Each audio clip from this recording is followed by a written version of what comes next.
introduire notre vidéo, un petit bond dans l'histoire s'impose. Après les années 90, les rendements stagnent, alors on commence à se questionner. Quel est l'impact des exploitations agricoles sur notre environnement ?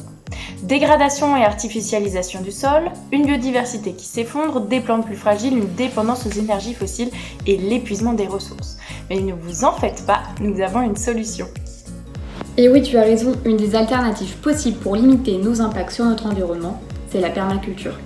Le principe, c'est de concevoir un système agricole autonome et résilient grâce à des associations d'espèces végétales qui favorisent la croissance des plantes en limitant les interventions de l'agriculteur. Ça permet aussi de produire beaucoup sur très peu d'espace.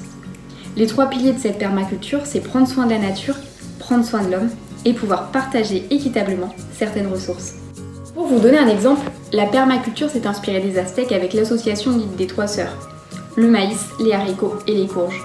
Ces 3 plantes cultivées ensemble sont complémentaires et elles vont s'entraider. En permaculture, il existe plein d'autres associations de plantes comme celle-ci.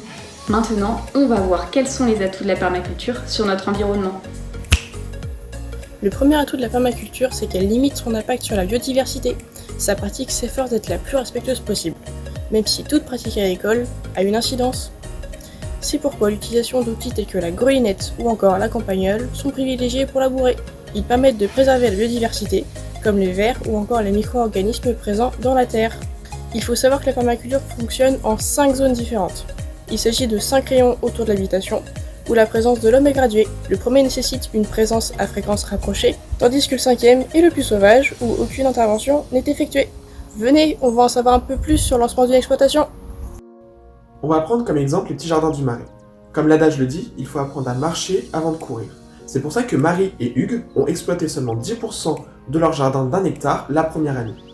La deuxième année, ils ont exploité 26% de la surface, l'objectif étant de ne pas reproduire les erreurs passées et d'avoir une croissance raisonnée. Ce système est-il rentable ? Ce système est rentable dans le temps. Il faut généralement 3 ans pour trouver un point d'équilibre entre les investissements et le rendement.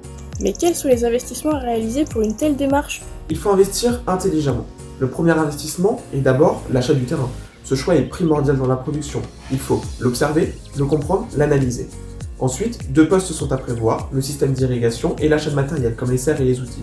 Enfin, c'est l'achat de semis. Si on n'inclut pas l'achat du terrain, c'est un budget d'environ 20 000 €. Peux-tu nous parler des circuits de distribution ? Les circuits courts sont privilégiés. Il y a les livraisons et les ventes, sur place, aux particuliers et aux professionnels. En définitive, la permaculture, c'est avant tout un style de vie, c'est l'art de concevoir un lieu. Il faut savoir prendre son temps et redéfinir ses besoins primaires. Nous souhaitons remercier Hugues et Marie des Petits Jardins du Marais pour leur précieuse aide, ainsi que tous nos sponsors pour leur soutien. Si vous êtes curieux, n'hésitez pas à regarder notre seconde vidéo sur l'avenir de la permaculture. Vous avez aimé cette vidéo ? Likez et partagez.